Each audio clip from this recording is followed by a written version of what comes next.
شیخ شہباز شاہین یوسف آج پھر کام سے دیر سے آیا تھا۔ البتہ وہ اپنے بیٹوں کے لیے کھلونے لانا نہیں بھولا تھا۔ اب وہ انہیں کھیلتے دیکھ کر خوش ہو رہا تھا اور کبھی کبھی ان کے ساتھ کھیلنے بھی لگ جاتا۔ فائزہ جو کھانا پکانے میں مصروف تھی، اچانک اس کی نظر اپنی بیٹیوں عائشہ اور فجر پر پڑی، جو حسرت بھری نگاہوں سے باپ اور بھائیوں کو دیکھ رہی تھی۔ فائزہ اتنی دور بیٹھ کر بھی ان کی آنکھوں کے آنسو دیکھ سکتی تھی۔ فائزہ کے دل میں یوسف کے لیے ناراضگی کے جذبات ابھرے۔ وہ جلدی جلدی کام ختم کر کے یوسف کے پاس آ گئی اور پوچھنے لگی، عائشہ اور فجر کے لیے کیا لائے ہو؟ یوسف نے حیرانی سے فائزہ کی طرف دیکھا اور کہنے لگا، میں ان کے لیے کیا لاتا؟ راستے میں مجھے نہال اور بلال کے لیے کھلونے نظر آئے تو ان کے لیے میں نے خرید لیے۔ یہ سن کر فائزہ کو بہت غصہ آیا اور ان دونوں کی لڑائی ہو گئی۔ ہر دفعہ یوں ہی ہوتا، یوسف نہال اور بلال کے لیے ضرور کچھ نہ کچھ لاتا، مگر بیٹیوں کے لیے شاذ و نادر ہی کبھی کوئی چیز لاتا تھا۔ فائزہ کو اب یقین ہوتا جا رہا تھا کہ یوسف بیٹیوں کی نسبت بیٹوں سے زیادہ پیار کرتا ہے اور عائشہ اور فجر باپ کے پیار کو ترستی ہیں۔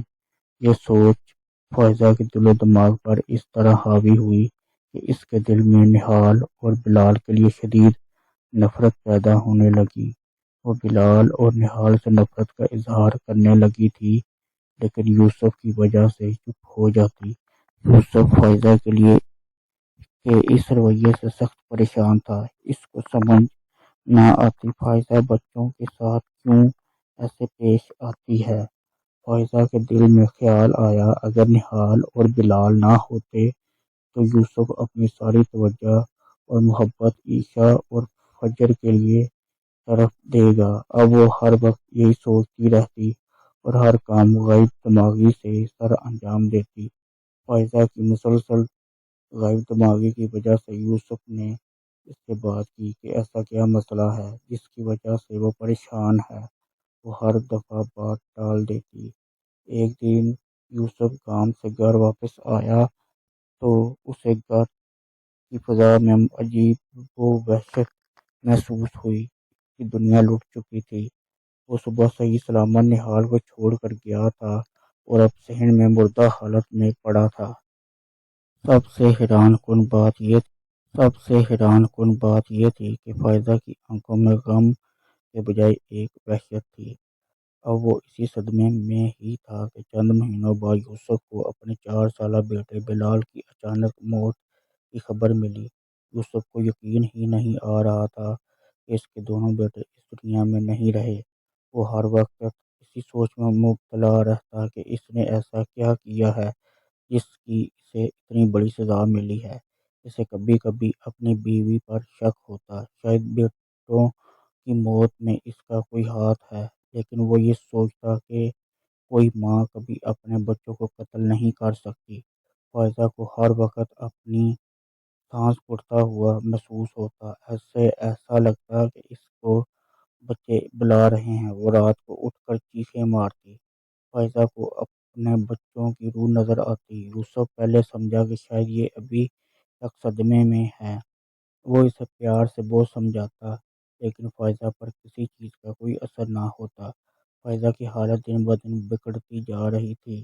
یوسف نے کافی علاج کروایا لیکن بے سود رہا۔ یوسف نے کچھ عرصے کے لیے گھر سے کہیں دور جانے کا پروگرام بنایا تاکہ فائزہ کو جلد از جلد اس صدمے سے باہر نکالا جا سکے، لیکن فائزہ کی صحت پر کوئی خاطر خواہ اثر نہ ہوا۔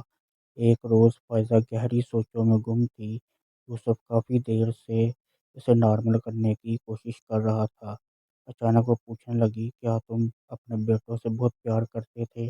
ہاں، میں اپنے بچوں سے بہت پیار کرتا ہوں، مگر تم کیوں پوچھ رہی ہو؟ اگر تمہیں پتہ چلے کہ تمہارے بچوں کو کس نے قتل کیا ہے تو تم کیا کرو گے؟ میں ایک منٹ بھی نہیں سوچوں گا اور ویسے ہی اس کا قتل کروں گا جیسے اس نے میرے بچوں کو کیا۔ اس روز کے بعد فائزہ مزید ذہنی دباؤ کا شکار ہو گئی۔ اب وہ ہذیانی کیفیت میں اپنے بیٹوں کو یاد کرتے ہوئے ایسی باتیں کرتے جن سے یوسف کے دل میں پھر شک پیدا ہونے لگا۔ ایک دن یوسف معمول سے جلدی گھر آ گیا۔ فائزہ ایک اونچے ٹیلے پر بیٹھی ادھر ادھر دیکھ رہی تھی کہ اچانک اس کی نظر عیشا اور فجر پر پڑی، جو اپنے باپ کے ساتھ کھیلنے میں مصروف تھی۔ یہ دیکھ کر فائزہ کو خوشی محسوس ہوئی، ساتھ ہی ساتھ اسے اپنے بیٹوں کی شدید کمی محسوس ہوئی۔ اسے ہر جگہ نہال اور بلال کی آوازیں اور شعلے نظر آنے لگے۔ اسے اپنا دماغ پھٹتا ہوا محسوس ہوا، اس کا سانس بند ہونے لگا۔ یوسف کی نظر اچانک فائزہ پر پڑی۔ اس کی بگڑتی حالت دیکھ کر یوسف اس کی طرف لپکا، لیکن فائزہ کے الفاظ نے اس کے قدم جما دیے۔ میں نے اپنے بچوں کو مار ڈالا، قتل کر دیا، میں نے اپنے بیٹوں کو۔ یوسف نے نفرت بھری نگاہ فائزہ پر ڈالی اور پوچھا، تم یہ سب کیسے کر سکتی ہو؟ تم نے اپنے ہاتھوں سے ہی اپنے بچوں کو مار دیا، تم کیسی ماں ہو؟ تم تو ماں کہلانے کے بھی لائق نہیں ہو۔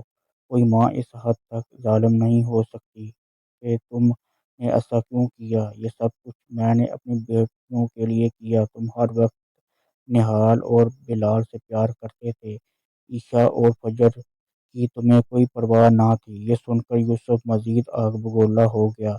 جیسے میرے لیے نہال اور بلال تھے، ویسے ہی عیشا اور فجر تھی۔ فرق میں نے نہیں کیا، فرق تمہاری سوچ میں تھا۔ تم ایک نفسیاتی مریضہ بن چکی ہو۔ میں اور میری بیٹیاں اب مزید تمہارے ساتھ نہیں رہ سکی۔ آج تم نے بیٹیوں کو اپنے بیٹوں کے لیے مار دیا ہے، کل تم اپنی بیٹیوں کو کسی اور کے لیے مار دو گی۔ میں فجر اور عیشا کو لے کر ہمیشہ ہمیشہ کے لیے تمہاری زندگی سے دور چلا جاؤں گا، اور اب تمہاری سزا کا فیصلہ عدالت کرے گی۔ وہ فائزہ کو روتی چیختی چھوڑ کر بچیوں کے پاس چلا گیا۔